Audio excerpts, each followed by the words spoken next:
여론조사를 통해 민심을 읽어보는 시간, 민심은 숫자다. 배철호 리얼미터 전문 수석위원 그리고 이은영 휴먼앤데이터 소장 어서 오세요. 네, 안녕하세요. 네, 안녕하세요. 예, 수석 전문위원회 제가 전문 수석이라고 말씀드렸습니다. 이거는 제가 사과드리겠습니다. 네. 그 여론조사 전문가 두 분 다 여론조사 전문가이신데 만나면 꼭 여쭙고 싶은 질문이 있었습니다. 네. 특히 최근에 한 달 새 44개의 대선 여론조사가 쏟아지고 있습니다. 거의 뭐 모든 언론에서 여론조사 하루에도 몇 개씩 당연히 나오죠. 결과가 다릅니다.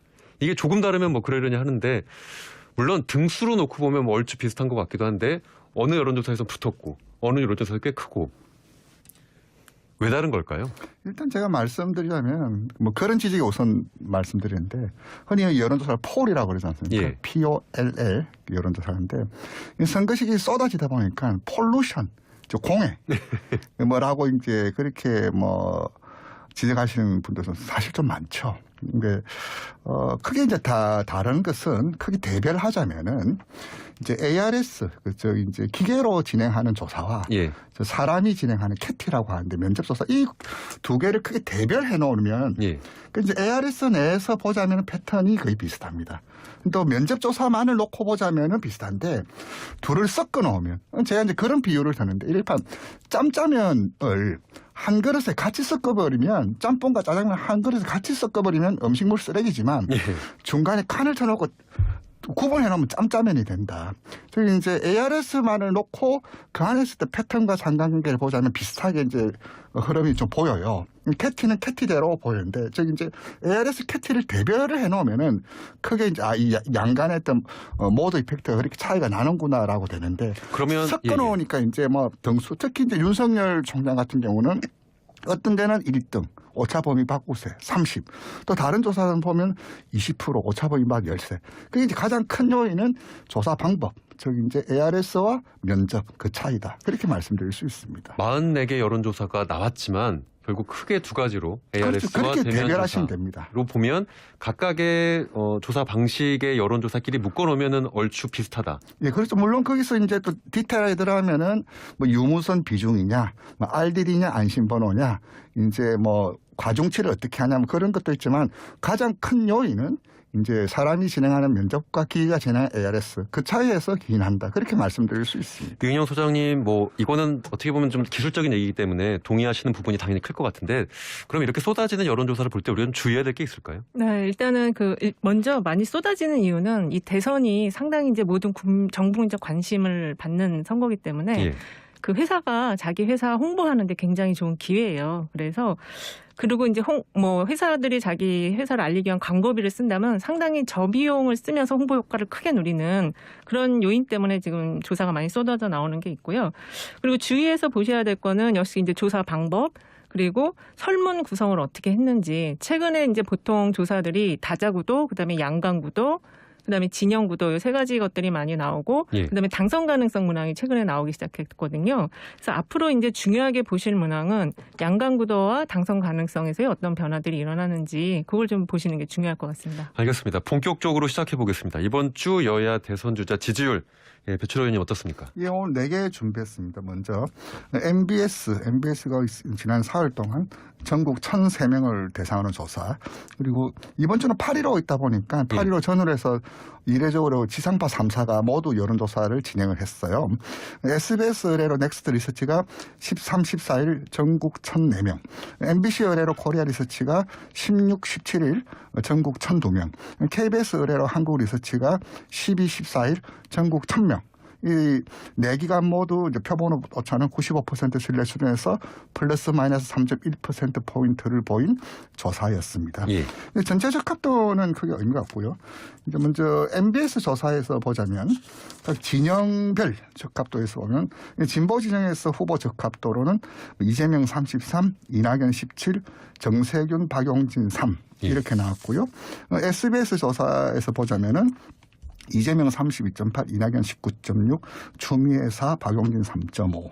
MBC 조사에서는 이재명 33, 이낙연 15, 정세균 3.3, 심상정 3.2. KBS 조사에서 보자면 이재명 34.2, 이낙연 20.5, 박용진 4.1 이렇게 났고요. 정리하자면은 이제 캐티 조사에서 뭐냐면 이재명 대표 그 밴드 구간이 낮은 곳은 이제 32.8에서 이제 SBS 조사죠.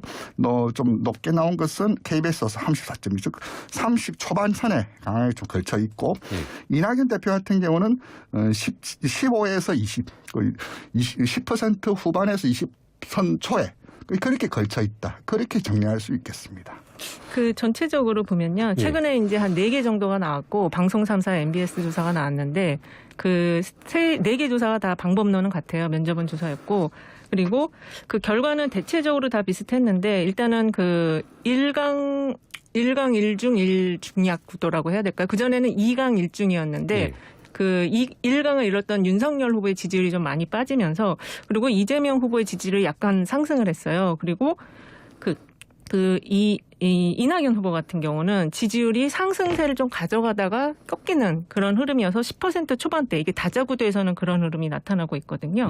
그리고 이제 지금 중요한 거는 이 지금 여론조사들은 권리당원이라든지 선거인단의 의향이 반영되지 않은 조사다 보니까 이제부터는 그 다음 주부터는 민주당 순회 경선이 시작되고 국내임도 토론이 시작되다 보니까 반영되지 않았던 그 선거인단이나 권리당원의 의견이 그 나타나는 투표에 이제 반영이 되는 그런 결과들이 나오게 되면 다시 한번 여론조사에도 큰 영향을 줄 수 있다. 이렇게 좀 볼 수 있을 것 같습니다. 조금 나눠서 얘기를 좀 시작해 보죠. 여당 얘기부터 해보겠습니다. 그 이재명, 이낙연 두 주자 간의 격차, 지금 말씀해 주신 것처럼 이낙연 후보의 경우에는 상승세가 있었는데 그게 꾸준히 이어가진 못한다라는 평가가 있어서 두 주자 간의 격차가 좁혀지지 않는다라는 평가가 있습니다. 네. 수치에서 말씀드렸는데, 실제로 이재명 지사 같은 경우는 30 초반선에서 강하게 유지가 되고 있죠. 강보합선에서 유지되고 있고, 이제 이낙연 대표인데요. 이낙연 대표가 실제로 지난 7월 초까지만 해도 이제 토론이 벌어지면서 이낙연 대표의 장점, 저력이라고 할 수 있는 안정감, 토론 능력 이런 데서 이제 좀 어필했던 측면들도 없잖아 있고요. 또 이제 무엇보다도 반 이재명 정서를 좀 모아나가면서 상승세에 좀 힘을 붙었었죠. 근데 그 이후로 더 치고 나가지를 좀 못했어요. 오히려 지금 최근 조사를 보면은 약보합 내지는 거꾸로 슬라이딩 타는 장면들도 좀 몇 군데 좀 보이는데 그 뒷심 부족이라고 해야 되나요? 전략 부족이라고 해야 되나요? 하여튼 원인은 여러 가지 진단할 수 있겠지만 결과적으로는 간격을 좀 좁히지 못하고 있는 것으로 공통적 반복적으로 나타나고 있습니다. 간격을 좁히지 못한다는 건 이재명 캠프 쪽에서 자신의 지지율을 그대로 유지하고 있다라는 것도 해석이 가능한데 실제로 최근에 경기도민 100% 재난지원금 지원과 관련된 논쟁들이 있었습니다. 그리고 음식평론가 황교익 씨의 경기관광공사 사장 내정, 이건 논란이죠. 이게 이 지사의 지지율에 영향을 미친다라고 보긴 좀 어려운 것 같습니다. 지금 최근 조사에는 이런 것들이 좀 반영되지 않았을 것 같고요. 최근의 이슈이기 때문에. 그렇죠. 그런데 그럼에도 불구하고 지금 그 황교익 관광공사 이사장 관련한 논란과 관련해서는 MBS 조사가 가장 최근에 조사가 됐었는데 여기에서 보면은 이낙연 후보가 2%포인트가 좀 빠졌거든요. 이낙연 후보가? 네, 그렇습니다. 다자구도에서. 그래서 이게 MBS 조사가 이게 16, 17일 날 조사가 됐었거든요. 그래서 사실 최근 여론조사 흐름에서 이재명 후보가 상승세를 타고 이낙연 후보가 약간 기세가 꺾인 거는 그 경선 불복에 대한 메시지가 영향을 미친 것이 아닌가 좀 그렇게 좀 생각이 들고요. 이 이제 정책적인 부분에 대한 거는 바로 이렇게 여론에 그 지지율에 반영되지는 좀 않고 이건 약간 시간이 좀 필요한 이슈들이어서 그래서 최근에 이낙연 후보의 하락은 경선 불복이 좀 영향을 미쳤다 이렇게 볼 수 있을 것 같아요. 최근 쟁점들이 이낙연 후보, 이재명 후보 캠프 간에서 좀 벌어지는 일인데 아직 그것이 여론조사로 반영되기에는 좀 이를 수도 있다라는 분석이 있을 수 있거든요. 이낙연 전 대표 지지율을 보면 윤석열 전 검찰총장 지지율과 약간의 디커플링 방침이 있는 것 같습니다. 즉 반비례 현상. 윤석열 전 총장이 올라가면 이낙연 전 대표의 지지율이 좀 떨어지는 이 두 지지층, 그러니까 두 후보의 지지층이 좀 겹친다, 중도층이다라는 분석 가능할까요? 이게 그래서 한 달 전부터 계속 이제 이 문제에 대해서도 이제 분석을 하고 자료도 찾고 해봤는데 여러 분석들이 있죠. 그래서 일단은 정확하게 이 층이 어떻게 움직였냐라고 보려면은 조사 방법론적으로는 패널 트래킹 서베이라고 PTS라는 방식이 있습니다. 이제 그런 식으로 해서 각각 적어도 한 3,000명 정도의 패널을 구축해서 하나하나가 어떻게 이동하는지 보는 이제 그런 기법이 있고요. 또 하나는 이제 설문을 통해서 한 달 전에는 어느 후보를 지지하셨느냐, 예. 그리고 지금은 어느 후보를 지지하느냐, 설문을 통해서 또 추적하는 방법이 있습니다. 이제 그런 방법을 지금 쓰고 있는 곳은 없기 때문에 다분히 이제 숫자의 흐름, 그 구성에서 있던 정감, 원인 이런 데서부터 찾아나가는 추론적 이제 분석을 통해서 이제 해석할 수밖에 없는데요. 문제는 이제 공교롭게도 윤석열 전 예비 후보가 고점 찍고 그 10% 이상 포인트 이제 쭉 빠졌을 때 그 예. 시점에 또 이낙연 대표가 이제 또 올라갔던 시점이거든요. 그래서 이제 일단은 착시라고 우선적으로 말씀드릴 수밖에 없는 것이 윤석열이 내린 만큼 이낙연이 올랐으니까 그 지지율이 이낙연한테 흘러가지 않았느냐. 뭐 그런 건 합리적인 의심 내지 가설이라고 볼 수 있지만 사실 지지층 구성이라든지 청을 봤을 때 저는 이제 그동안 중도에 머물러 있던 청이 이낙연 대표 쪽으로 간 사이 이 윤석열 총장 빠진 청이 이제 무응답 혹은 미결정적으로 오는 그런 자리 바꿈이 이제 그런 걸 보인 요인 아니냐. 저는 그렇게 좀 우선적으로 좀 분석을 좀 합니다. 왜냐하면 지지층 구성이나 지지 이유를 봤을 때 윤석열 전 총장을 지지하는 이유는 이거 반문 정서, 반문 진영을 결코 이제 민주당이나 민주당 후보를 지지할 수 없다. 그런 데는 동기가 강한 분들이거든요. 지지층들을 보더라도 물론 그 사이에 이제 좀 빠진 요소도 있죠.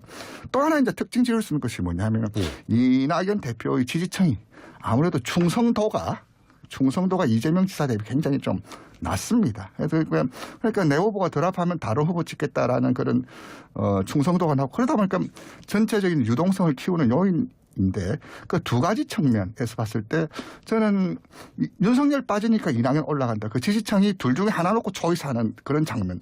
거기에 좀 쉽게 좀 동의하기 좀 어렵습니다. 이게 사실 이동영 작가의 분석이기도 합니다. 이 중도층이 움직이는 거다. 그래서. 그렇죠. 근데 지금 위원께서 분석하시는 건 윤석열 전 총장의 지지율이 빠지고 이낙연 전 대표의 지지율이 올라갔던 게 시기적으로는 같은 시기지만 둘 사이에서 인과관계가 있는 건 아닌 것 같다. 네, 저는 그렇게 봅니다. 알겠습니다. 그렇게 이제 단순히 말하자면 중도층에서 이낙연과 윤석열 둘 중에 하나를 선택한다. 그런 측면에서 보면 그 가설이 설득력이 있는데 저는 그건 좀 더 신중히 좀 접근하고 결론 낸 문제 아니냐. 좀 그렇게 말씀드릴 수 있습니다.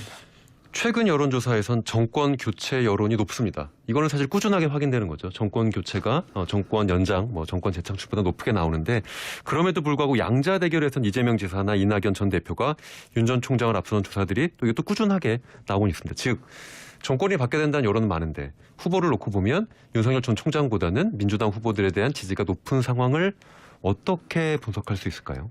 그 답변 드리기 전에 제가 아까 이낙연 후보 2% 빠졌던 조사가 그 조사 시기가 16일에서 18일이어서 가장 근접한 시기에 조사된 거고요. 지금 질문하신 내용과 관련해서는 일단은 야권 후보에 대한 실망감이 너무 커졌기 때문에 이 후보로 과연 정권 교체를 할 수 있을까에 대한 의구심이 들면서 전체적으로 좀 양강 구도의 변화가 일어난 것으로 보여지고요.